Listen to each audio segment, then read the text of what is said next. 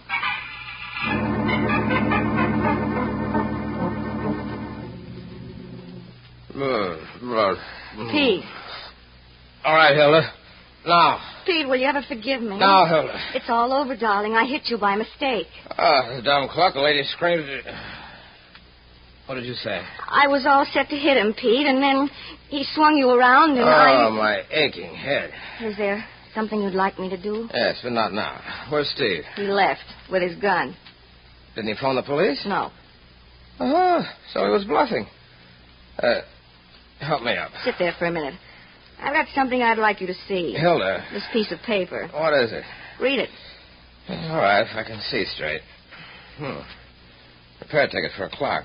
So? Well, when I hit you on the head with the flower pot, the pot broke and this ticket fell out. Carl Andrews, jewelry sold, clocks repaired, 980 East 69th Street. That should be on the next block, Pete.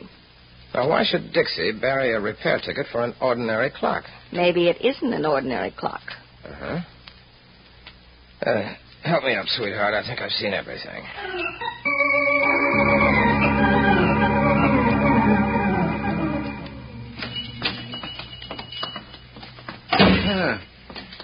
Good afternoon. Can I help you? Are you Mr. Carl Andrews? I have been for 56 years.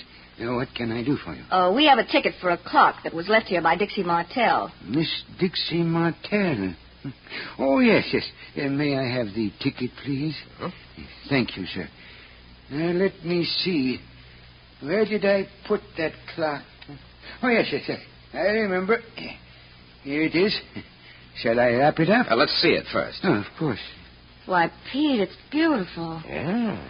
Now, what would Dixie be doing with it? You never can tell, Hilda. Maybe she used it to tell time. But a thing like that... It's a real antique, ma'am. Well, that's what I mean, Mr. Andrews. And very expensive.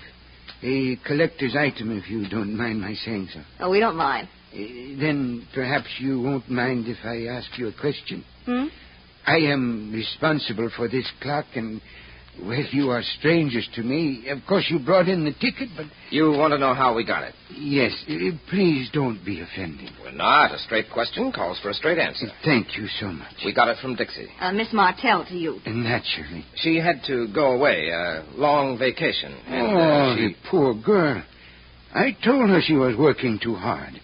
I guess being a nightclub dancer is a very difficult profession. It keeps the girl on her toes, Mr. Andrews. Of course, I do hate to lose a good customer, but what is best for her is... well, you understand. Perfectly. Will she be coming back someday? I don't think so. Her plans were very definite. Oh, that is too bad. Well, if you should see her employer, tell him I'm sorry he's lost such a good performer. Do you know her employer, too? Oh, indeed I do. Mr. Jackson is one of my best customers. He owns the Pelican Club on West 49th Street, you know. And the clocks there... are never on time. I see you know, Mr. Jackson. Are you sure you wouldn't like me to wrap that clock for you? Sure. Oh, well, then, if you'll excuse me, I'll go back to my work. People get so angry when their clocks are not ready on time. Good day. Same to you. Now, there's a sweet old man. Pete, the next time we have a clock that needs fixing or some jewelry that needs buying... I'll keep it in mind.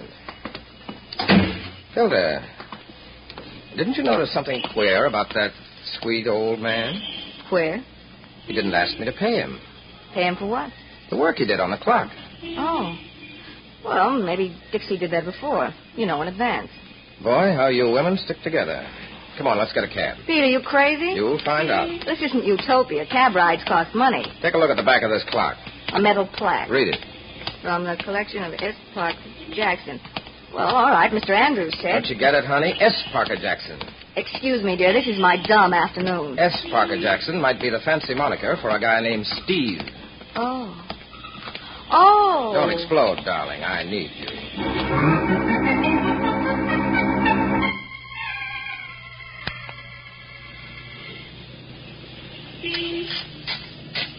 This darn traffic. It'll take us a year to get there. Oh, well. Hilda, for Jiminy's sake, will you stop playing with that clock? I'm only trying to wind it, Pete. Only trying. You've been turning that gimmick for 10 minutes. You must have broken the spring. Well, we'll find out. See? Hey, take it easy. That thing's an antique. You'll shake the guts out of it. I've shaken something out of it. A drawer. In the base of the clock. Pete, look what's in it. Let me see. Stuck with glue or something. Hilda, I love you. Hmm? These are diamonds. What? Those 4 pieces of glass? Uncut diamonds. I'll bet this drawer wasn't in the clock when Steve Jackson bought it. Pete, do you know what you're talking about? I've got an idea. Those robberies in the Diamond Center for the past year. Oh, no. You've read about them, haven't you? Yes. All right, dear, you're getting off at the next corner. Oh, now, Pete. No arguments, honey. I've got plans. And I've got $1,000 wrapped up in you. Hard-earned money. Do this for me, and I'll owe you my life. Would you go to the Pelican Club without me? Yes, dear. But you'll be there, too. In spirit.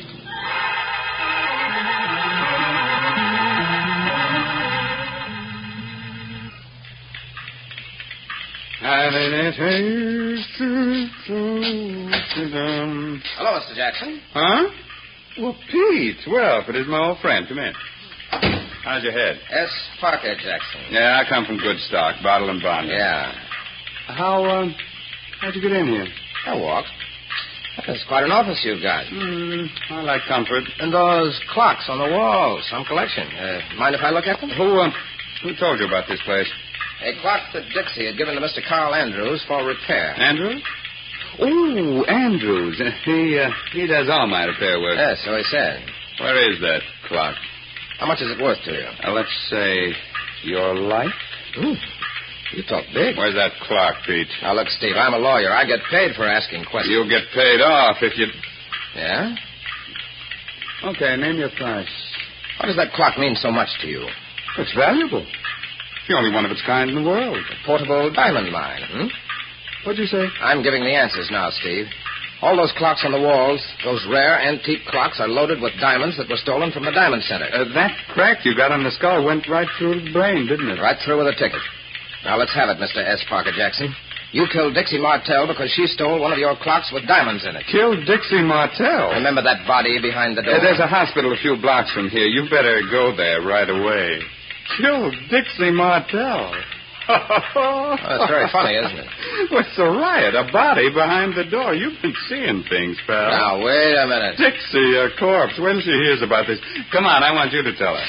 What? Dixie Martell. She's upstairs rehearsing a new number. You mean that she's here in this club? Yeah, all here. But, well then, who was the dead girl in her apartment? Dead girl? What dead girl?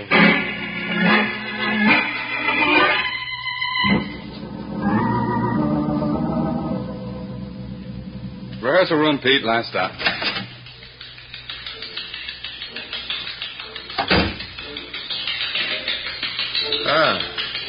So that's Dixie, huh? Always was, pal. I'll introduce you to her. Cut it, baby. Just a sec.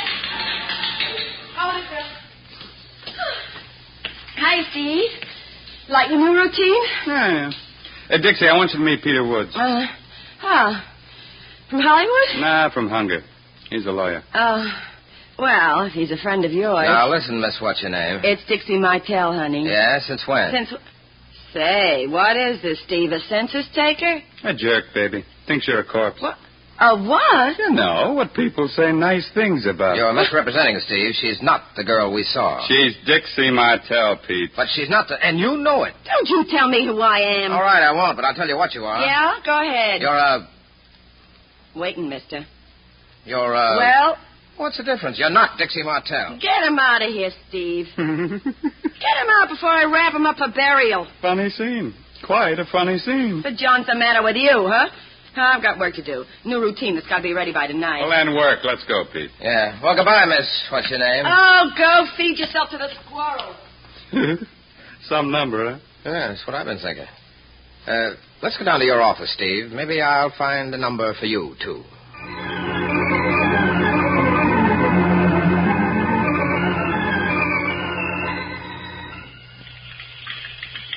And, here, Pete, some of the publicity we've sent out on Dixie. We'll break in tonight's papers.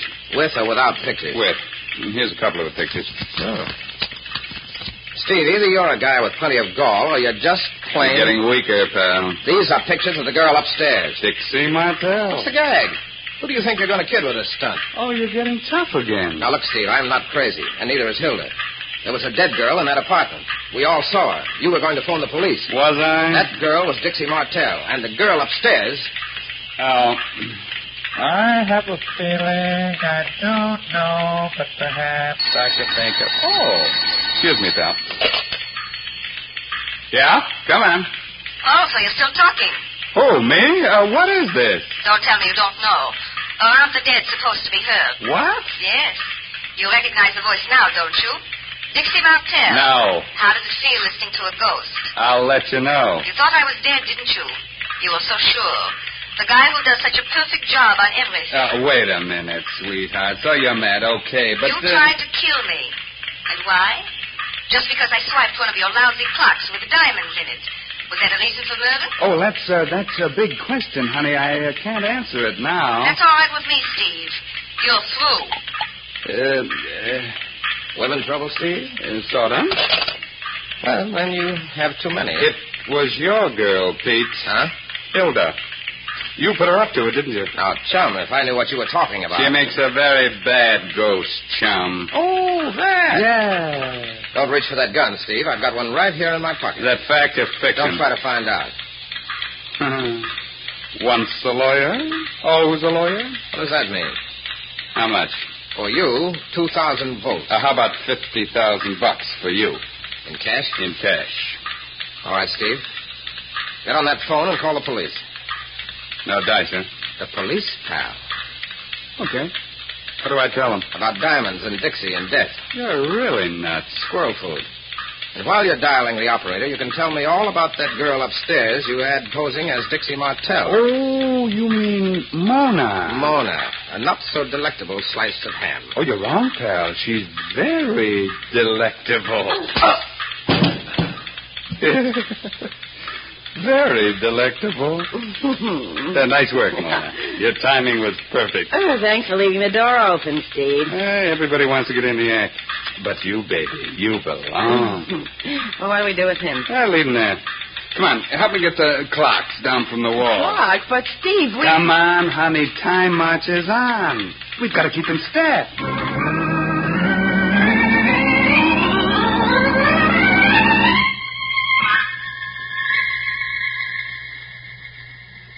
Pete. Pete. Now, Hilda. All right, Hilda, now. I didn't do it, Pete. You can't blame me for everything that happens to you. Now, get up. Yeah, get up. Flob. Hilda. How do you do? What happened to me? That's what I'd like to know. How did I get down? Oh, yeah. Somebody hit me on the head. Who? I don't know.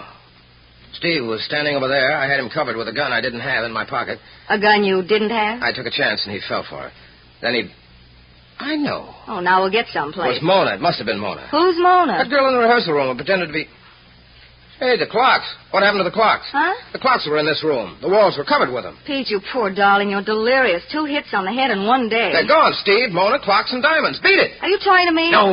The clocks that were full of diamonds and those 2 killers. Oh, dear. You mean I was Dixie's ghost for nothing? Hilda, don't you realize the evidence is gone? And sooner or later, somebody will find Dixie's body in her apartment. The police will start asking me a lot of questions. What'll I tell them? Oh, excuse me? Oh, hello. I'm looking for Mr. S. Parker Jackson. I have... Oh, haven't I seen you two before someplace? Of course you have. We were the 2 folks who, you remember, Dixie Martell's clock? Oh, yes. You will pardon my bad memory, I hope. How are you? Oh, so-so. Oh, that's too bad. And you, young lady? Oh, fine, Mr. Andrews. And you? Oh, I can't complain. Are you waiting for Mr. Jackson? Who isn't? Is that a clock you've got in that package? Yes, Mr. Jackson wanted me to repair it. A great rush. I had to promise to have it here exactly at this time. And now, will he be here soon? Maybe, if we can reach him. He hasn't gone away, has he? Well, after a fashion. But you can leave the clock. Leave it? With me. I'll see that it gets into the right hands. Oh, I am sorry I cannot do that. Why not? Mr. Jackson is very particular about his clocks. But you aren't. What? The one you repaired for Dixie was a very bad job. Why, Pete, that's right. It didn't go. Took you a long time to remember that, Hilda. How about you? Took me a long time, too. Now, Mr. Andrews. I am afraid I don't quite understand what you young people are talking about. Well, then let me put it this way. That clock you've got wrapped up has got a drawer in it. I did not notice. A drawer you put in it. That's the kind of repair work that you've been doing for Steve Jackson. young man. Shall we check? Leave this package alone. We're checking, Mr. I Andrews. said, leave it alone. Oh! Steve! Oh, I'm sorry I did not mean to hurt you. Well, the old guy's got a grip like a pair of handcuffs. I'll come back later when Mr. Jackson... Just a minute. Don't stop me, young fellow. You won't take me by surprise again. You never knew what was going into those clocks, did you? I want you to get out of my way. But when Dixie Martell brought a clock to you, not for repair, but for safekeeping, you looked in the drawer. You saw the diamonds. I am warning you, young man. You took them. That is, you thought you took all of them. Then you went to her apartment this morning and strangled her. I am not going to warn you again. It's no use, Mr. Andrews. I can wrestle, too. You strangled her. No, just to make sure you could keep the diamonds. That wasn't nice, Mr. Andrews. That was murder.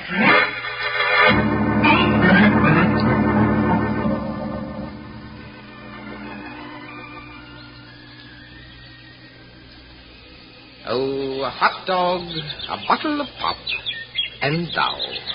I just can't get over it, Pete. Mr. Andrews. He did it. The police found the diamonds in the back of his store. Greed, greed, greed. Once is too much, Hilda. What people won't do for money. Well, if they wouldn't do it, it'd be all right, but the trouble is they do. Hmm? You can't beat it, honey. Ask Mr. Andrews. And when you get through asking him, you can ask Steve and Mona. You think they'll get 20 years? Maybe 30. But if I were the judge... Someday, darling. Yeah. Go on, let's get some peanuts. Pete, what made you suspect Mr. Andrews? I was alive. What? And I wouldn't have been if Steve were a killer. Oh, you mean... That's right. I knew too much about his business. But he didn't kill me. And so, when Andrews came in... Make it simple, dear. I took a chance, that's all, and it worked. Well, where can I get peanuts around here? Are you going to eat them? Why not? Squirrels do. Are we any better? We're not even as smart.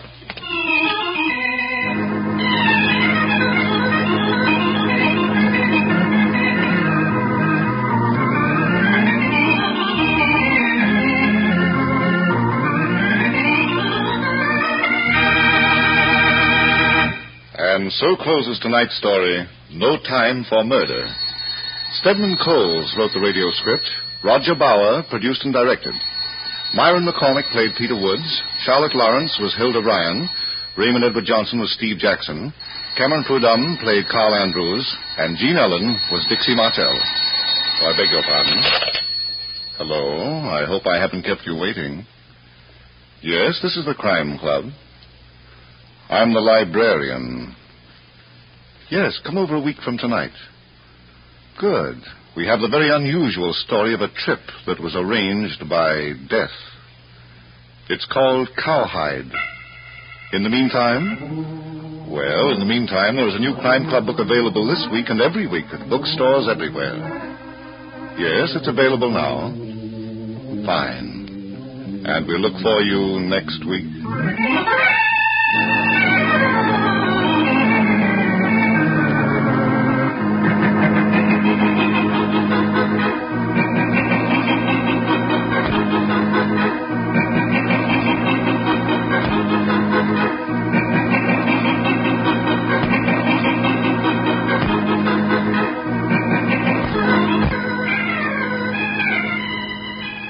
This program came from New York.